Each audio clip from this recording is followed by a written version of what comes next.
bienvenue dans The Buzz. Aujourd'hui, une petite réaction par rapport à l'attribution du Nobel de la paix. Le prix Nobel de la paix attribué à l'Union Européenne. Bien. Non, ça fait plaisir, sincèrement. Oui, bah je suis européen, voilà. Donc forcément, non, beaucoup, très touché. On a beaucoup travaillé, c'est le fruit d'efforts de longue date, blabla, blabla, blabla, blabla. Sérieusement, cette année, ils savaient pas qui le donnait, le prix Nobel de la paix.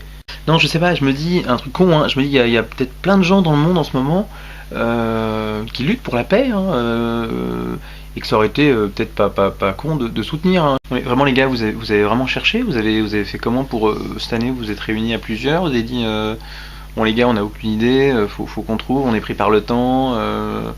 Vous avez accès à internet, non? Je sais pas. Vous avez pas entendu récemment là une jeune fille de 14 ans qui a été tentative d'assassinat par les talibans parce qu'elle luttait contre les extrémismes pour la liberté dans son pays, tout un symbole, non, ça vous avez loupé, ça vous avez pas vu sur Google, non, vous avez pas eu le temps de, ça vous a échappé peut-être, non, vous avez pas fait gaffe, non, c'est que c'était déjà prêt en fait.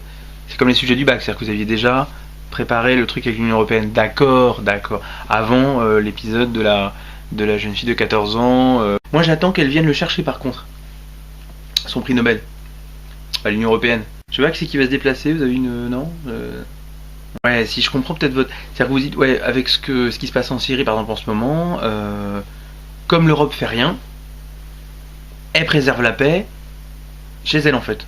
Ah ouais, pas con en fait, oui.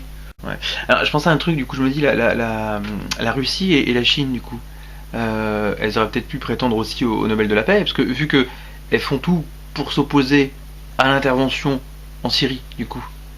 Ah bah oui, finalement. Comme vous êtes parti, je trouve, sur une bonne idée, une dynamique sympa là.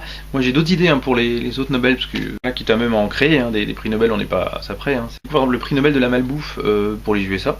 Si, le prix Nobel de la spéculation pour la Suisse. Moi j'ai pensé prix Nobel de la justice pour la Chine, minimum. Le prix Nobel des meubles en kit pour la Suède. Le prix Nobel de la chirurgie esthétique au Brésil. Le prix Nobel de la vanne au comité des Nobel, par exemple. Non. Il n'y a pas, effectivement, c'est vrai, de guerre en Europe depuis 45, 2012, ça fait quoi? À la louche, on va dire 70 ans. Voilà, donc un petit message d'espoir, toi qui te bats actuellement dans le monde pour la paix, pour la liberté. Je te souhaite deux choses, beaucoup de patience et une putain d'espérance de vie aussi. Voilà, avant que ton action soit reconnue et récompensée, bien sûr.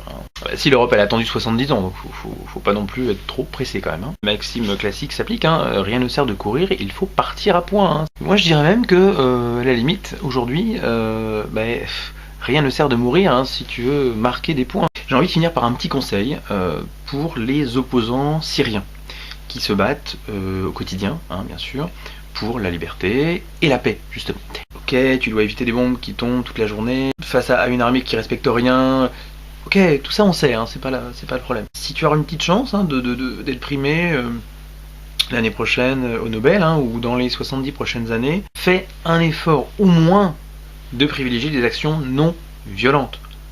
Marche pacifique, faire triompher la liberté et la paix, mais sans faire la guerre. C'est ça l'idée. Tu vois Après, le seul truc, c'est de rester en vie suffisamment longtemps pour bien assimiler le concept, en fait.